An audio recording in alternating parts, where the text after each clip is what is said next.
I mean, the ultimate thing to say is, despite yesterday, and it's right that people will be feeling disappointed, still feeling it. I get all that. But I have seen a little bit like this is all under threat now. The wheels are coming off like a Jamie Webster style song. Liverpool are still going to win the league title, aren't they? Yeah, I mean, it's absolutely baffling to me, by the way, that people don't like people can't think beyond the last two results, which were against really good sides who did well and had a good plan, and there was all these mitigating circumstances there. It's like now they think Liverpool will now just lose forever, and that's, you know, this team is totally useless.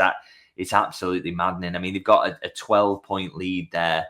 There's just no chance that Arsenal. I mean, you look at Opta's model, by the way, for this, and they put Liverpool at 99% likely to win the league. I mean, I quite fancy those odds, and the bookmakers aren't that far away from that either. So, they just will win the league. There's no question about that. And I think it's I always say this, but it's quite funny to me, kind of seeing people calling them bottlers and saying they're going to bottle the league, and they're the fans themselves who are kind of bottling it and getting panicky.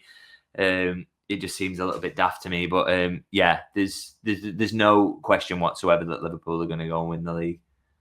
It is crazy. I know wider appealed in the media. There's even Martin Keown, it came up on my timeline, Talk Sport, like you said, using that word, Liverpool are bottling this season, and it's just a league title. I mean, if you think at the start of this season, Arne Slot, what happened after the lack of options in the window that materialised? We talked about it, that a top four domestic trophy isn't a bad season.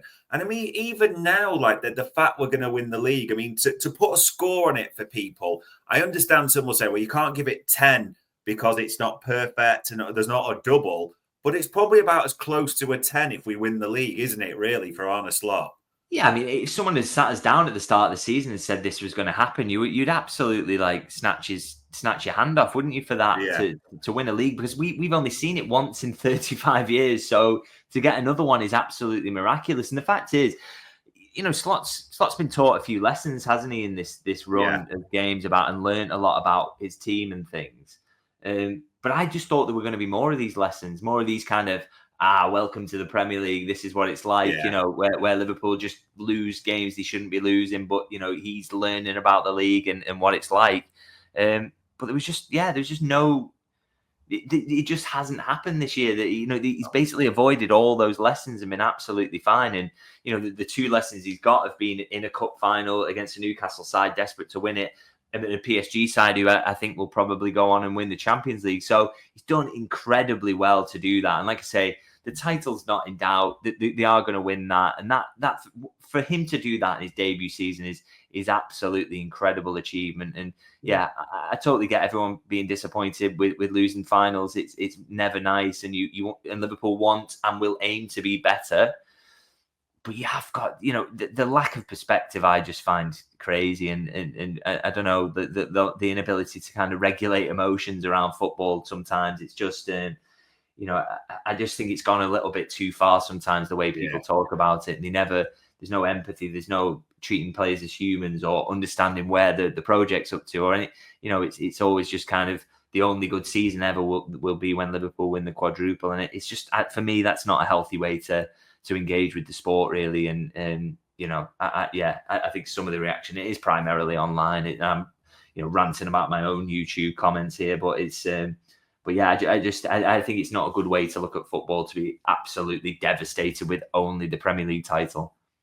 Yeah, it does seem crazy. As Red Armchair Supporter says there, many have reacted as if winning the Carabao somehow invalidates winning the league, where we know the chasm between those two. And as LAPS said there, it's been a great season for me when we win the league. Yeah, absolutely no doubts about it. And even for those that may feel a little bit like, and the wheels are coming off still, and there's still a few flying in the chat panel, I've got to be honest, David, that you look at the fixtures left to go. I mean, there's the derby under the lights, which everyone's looking forward to, Wednesday, the 2nd of April.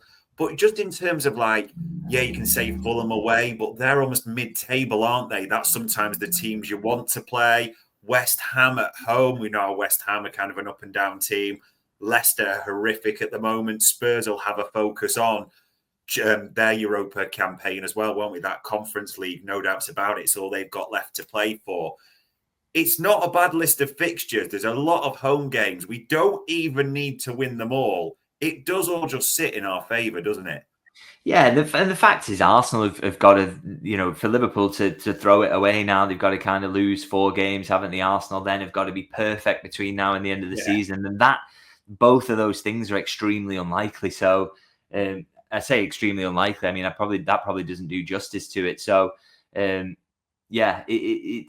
kind of, without wanting to say, it is in the bag, isn't it? And those fixtures do look kind. And for Liverpool, it's now, they've lost 2 on the bounce there. It's been a really disappointing week, but have a reset, come back, enjoy a strong finish to this season, and try and get as many points as you possibly can, and get that really high points tally as well, because that will build belief. And just finish the season on a high, and then everyone will be on that kind of May Day that everybody has been dreaming about for 30 years. Really, we'll get to enjoy it and be, love that moment, and also be excited for what's to come in the future.